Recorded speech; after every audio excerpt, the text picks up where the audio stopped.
앞에 모니터 설치해놨거든. 거기 제품을 그 40몇 제품 설명을 하고 시장님 거기 이렇게 많이 안 올랐냐 잠깐 그러시긴 보시는 하던데. 그렇습니까? 많이 한 건데요.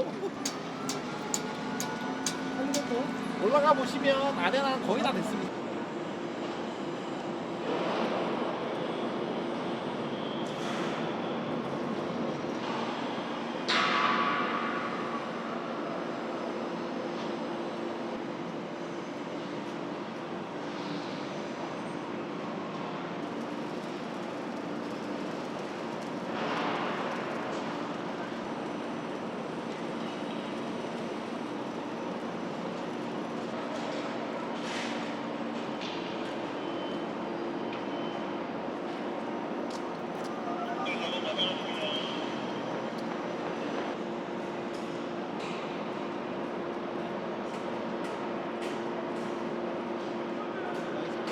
현황에 대해서 간략하게 보고 말씀드리도록 하겠습니다.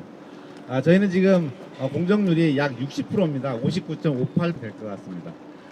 구체적으로 공정을 말씀을 드리면요. 주 공정인 철골공사는 내부 무대 특장을 위한 그리드 아이언과 캐트워크 설치 공사를 지금 하고 있습니다. 그리고 중에 있습니다. 지금 별다른 문제가 없다고 치면 예상대로 내년 상반기에는 준공하는 데 문제가 없다고 말씀드릴 수 있겠습니다. 예, 이상 간략하게 마치도록 하겠습니다.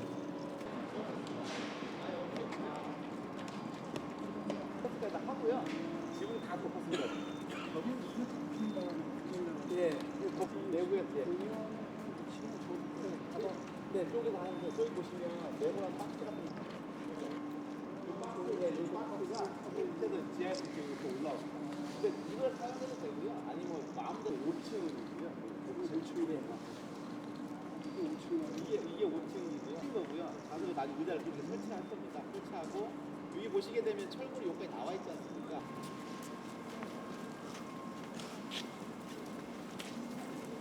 네, 프로젝트 개요에 대해서는 이미 사실 수차례 말씀. 감사합니다. 그래서 공연을 할 수 있을 것이라고 생각이 들고요. 네. 그리고 저희가 뭐 처음에 시작할 때는 혹시 일단 내년 5월에는 확실하게 이제 공연 다 끝내고 공연할 후에 뭐 공연 문화 소비 경험을 제공하고 관객과 아티스트 제작사뿐만 아니라 지역 주민들께도 그 시장 현황 간단히 좀 말씀드리려고 하는데요. 지금 굉장히 필요한 상황이고요. 그것이 이 산업의 핵심 축이 되었다고 보셔도 무방할 것 같습니다. 공연장이 만들어진다라고 보시면 될 것 같고 국내 최고 최대의 공연장이다라고 생각하시면 될 것 같습니다.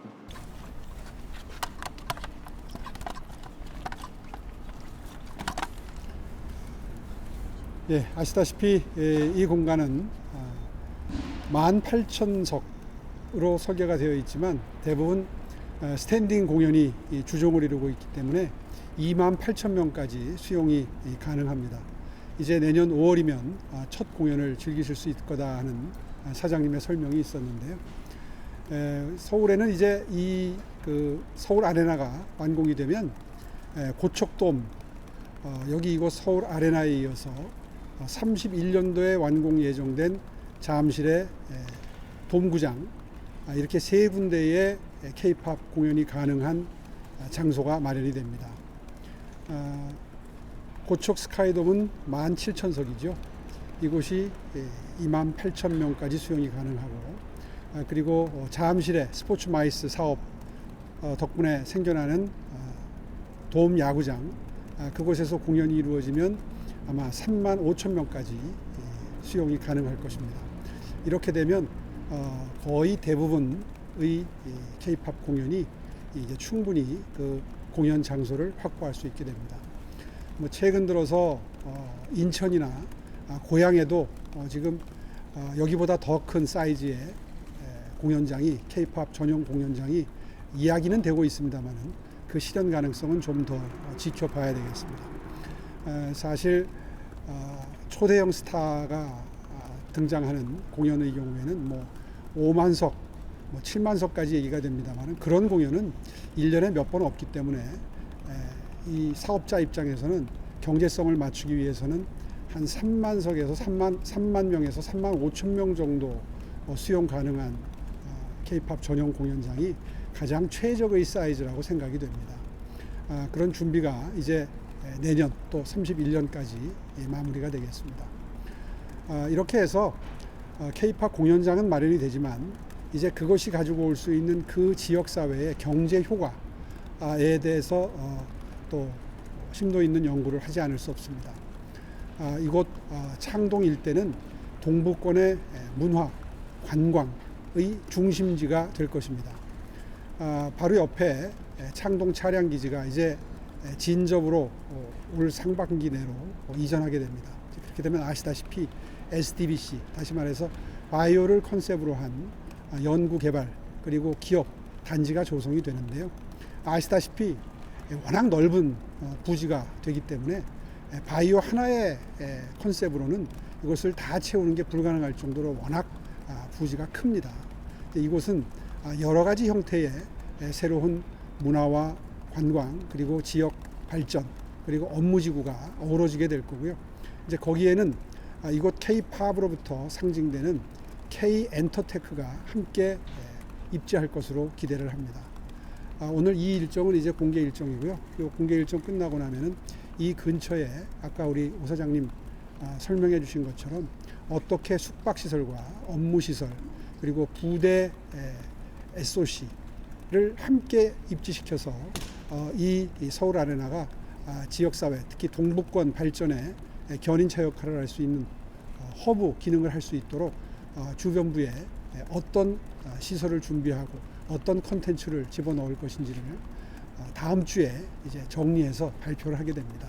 오늘 그 준비를 위해서 이 자리에 오늘 오게 됐고요. 잠시 후에 둘러보면서 그 정확한 입지와 어떻게 어디에 기능을 배치할지에 대한 사전 점검이 있을 예정입니다. 다음 주 발표를 기대해 주셔도 좋을 것 같습니다. 일단 제가 드릴 말씀 받도록 하겠습니다. 펜앤마이크 송재림입니다. 시장님 안녕하세요. 펜앤마이크 송재림이라고 합니다. 어제 정원호 후보가 대형 아레나를 공약으로 내걸었는데 오늘 이렇게 창동 아레나 찾으신 것도 정 후보 공약의 맞대응이라고 보면 될까요? 아니 어떻게 날짜가 잡히다 보니까 우연의 일치로 하루 상관이 됐는데요.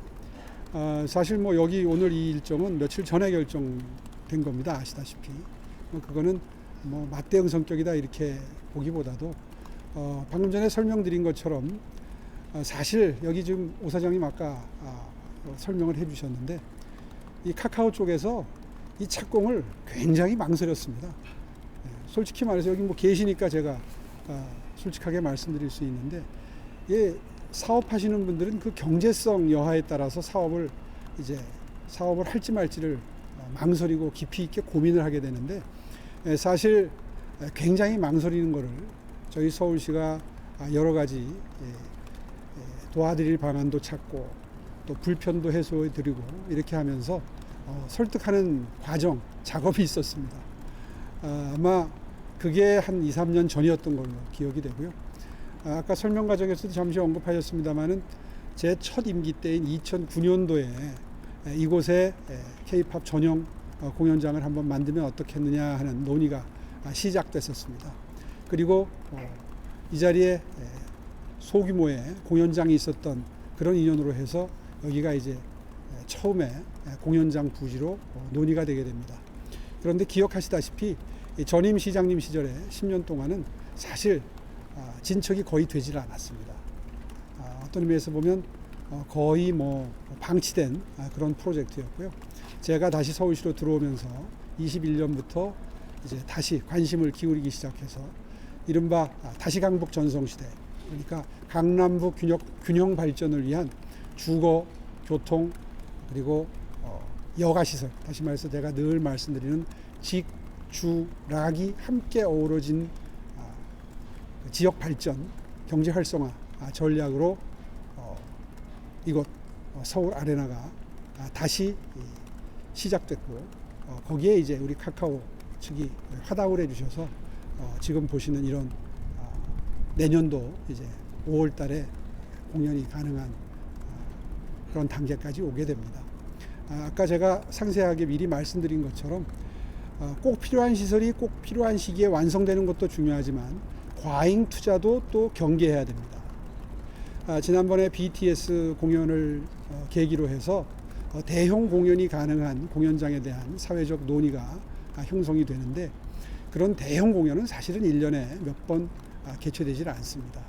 이제 그런데 그런 대형 공연이 국민적인 시선을 모으고 국격을 향상시킨 그런 계기가 됐다고 해서 우후죽순격으로 여기저기 다 공연장을 만들겠다 하게 되면 국가적으로 잘 균형 잡힌 계획이 세워지지 않으면 나중에 모든 공연장이 다 함께 어려움을 겪게 되는 그런 결과로 귀결될 수 있습니다.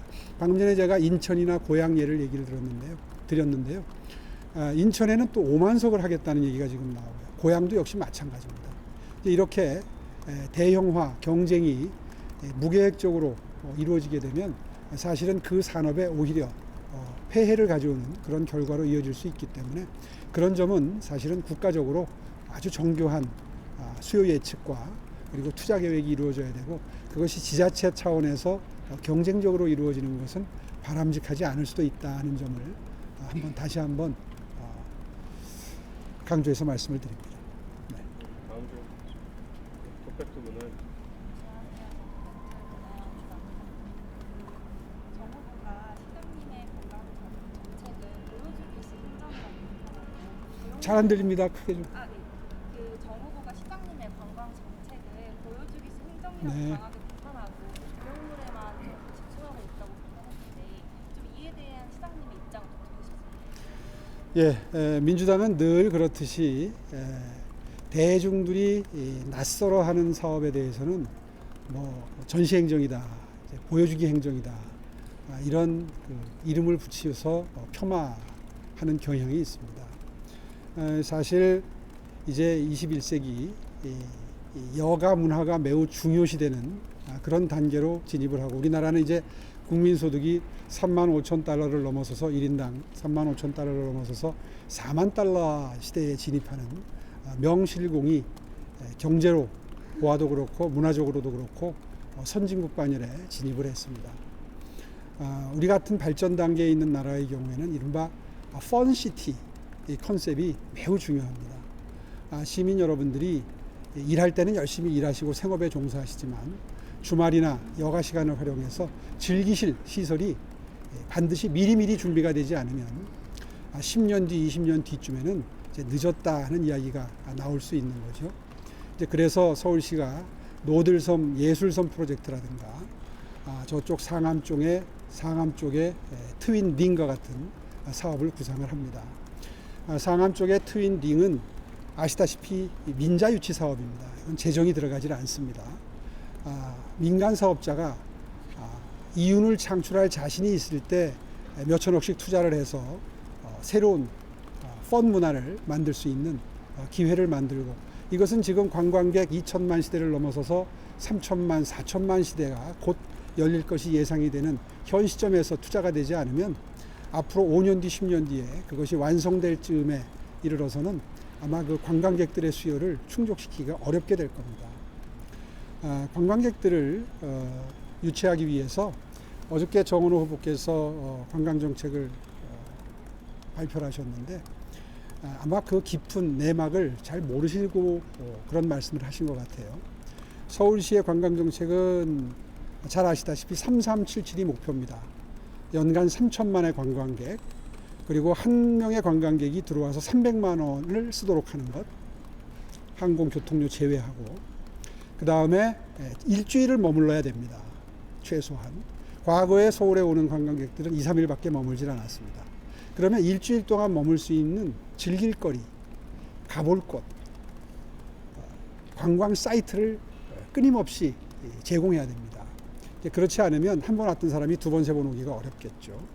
그렇게 해서 한 번 왔던 사람이 아이고 이거 내가 볼 걸 다 못 봤네, 다음에 또 와야 되겠다, 재방문 의사를 70%가 가질 수 있게 하는 것, 이게 서울시의 3377 관광 정책의 비전이고요.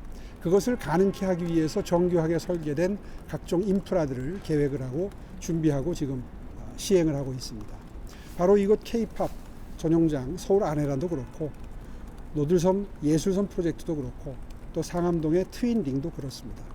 그런데 이번에 보니까 민주당 후보들은 이구동성 BTS 인기 공연에 편승해서 대형 공연장 얘기만 할 뿐이지 그거는 필요하다고 또 그래요. 이제 그러면서 각종 인프라 시설에 대해서는 그 의미를 필요성을 폄하합니다. 그리고 그런 것들이 이제 거칠의 행정이다, 전시 행정이다 이런 식으로 비판을 합니다. 사실은 디테일이 없는 알맹이 없는 레토릭에 불과한 것이죠. 그런 식의 행정 마인드로는 이 천만 도시 그리고 글로벌 탑5를 지향하는 이런 아시아의 심장 역할을 아시아의 문화예술의 심장 역할을 할 수 있는 펀시티를 지향하는 서울시의 정책으로는 턱없이 부족한 것이죠.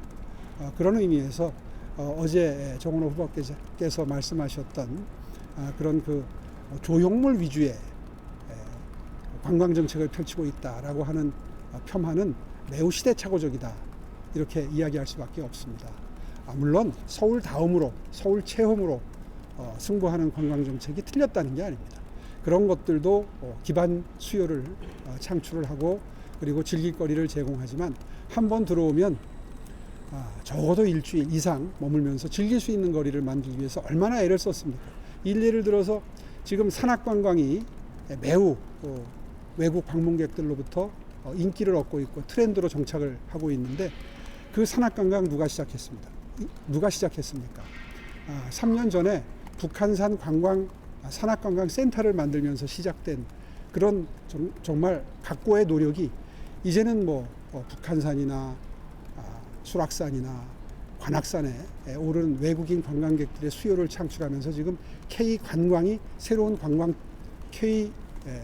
등산이 새로운 관광의 컨셉으로 자리 잡고 있지 않습니까? 이러한 새로운 개척자적인 시도가 새로운 도시의 브랜드를 낳고 그러한 새로운 브랜드의 서울시가 많은 관광객들과 외국 기업들을 끌어들이게 되고 정주 인구를 끌어들이게 되는 것이죠. 이런 점에 대한 연구가 매우 부족한 정원호 후보의 어저께 말씀은 관광정책의 기본을 도외시한 시대착오적인 말씀이셨다. 시대착오적인 그런 그 연구가 부족한 말씀이셨다. 그런 강조의 말씀을 드리고 싶습니다. 한 번만 더 봐줄까요? 이창훈 기자. 안녕하세요. 파이낸셜 뉴스 이창훈 기자입니다. 아까 말씀해 주신 것처럼 아직까지 실적이나 공약보다 정부 쪽에서 네거티브성 발언들이 많이 나오는데 이거에 대한 생각이나 그거에 대한 방안 대해서 궁금합니다. 선거라고 하는 것은 비전 경쟁이 돼야 된다는 게 상식 아니겠습니까? 국민적인 상식이라고 저는 생각을 합니다. 그런데 건전한 의미에서의 경쟁은 얼마든지 환영합니다. 그런데 지금 기자분 말씀하신 것처럼 네거티브적인 언급을 통해서 경쟁을 하는 것은 가급적이면 지양하는 게 좋겠죠. 예를 들어서 이런 표현을 자주 하시더라고요. 오세훈 시장은 시민이 원하는 걸 하는 게 아니라 본인이 원하는 걸 한다. 이런 식의 비판을 하십니다. 그 무슨 뜻이냐 하면 지금 말씀드린 이런 대형 프로젝트나 서울시의 랜드마크를 건설하는 사업들, 어떤 브랜드를 창출하는 사업들은 사실은 시민 여러분들이 절실하게 이걸 해주세요 하는 유형의 사업들은 아닙니다. 시민 여러분들은 하루하루의 생업에 더 관심이 많으시고 내 생활에 관심이 많으시기 때문에 도시의 브랜드를 창출하고 트렌드를 선도하는 그런 글로벌 도시로서의 면모를 품격을 갖추려면 사실은 매우 개척자적인 새로운 시도들이 필요한 거거든요. 예를 들면 뉴욕시가 보유하고 있는 토마스 헤더윅 건축가의 작품인 베슬이나 리틀 아일랜드 같은 것이 시민적인 니즈에 의해서 요청에 의해서 만들어진 시설은 아닙니다. 그러나 세계적인 트렌드를 선도하는 뉴욕시의 브랜드 이미지를 만들고 어떤 트렌드를 이끌어가는 그런 글로벌 도시로서의 면모를 만드는데 매우 효자 노릇을 하고 있는 꼭 필요한 시설물이 되는 것이죠. 그런 의미에서 아까 예를 들었던 노들섬 예술섬 프로젝트라든가 트윈링과 같은 사업들이 필요한 것인데 사실 먼저 이루어진 게 이제 동대문 디자인 플라자나 반포의 세비섬 같은 게 그런 경우입니다. 만들어 놓으니까 국내외적으로 각광도 받고 주목도 받고 필수 방문 코스가 되고 서울을 방문하는 분들이 꼭 방문하는 그런 어떤 필수 코스가 되지 않았습니까? 그런 비전 설정을 할 수 있는 개척자적 리더십이 정말 절실하게 필요한 시점에 민원 반응형 리더십으로 충분하다.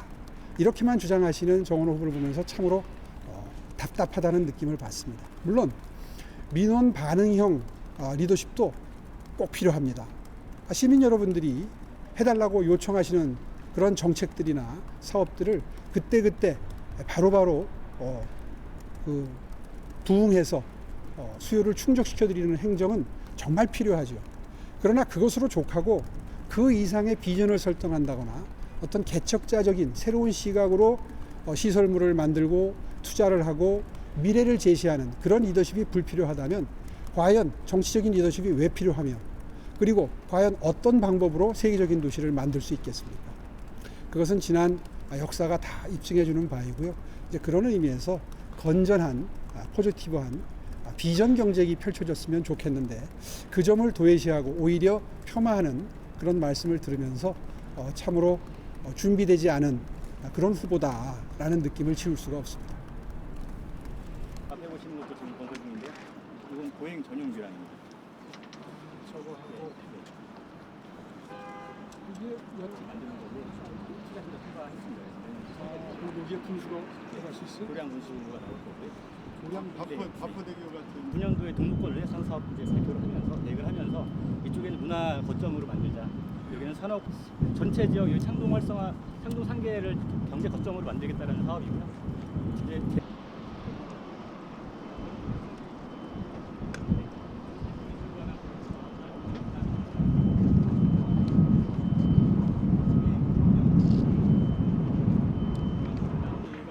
중랑천 되는 국가 경제가 들어섰는데 국가 경제는 바이오뿐만이 아니라 인터기업이라든지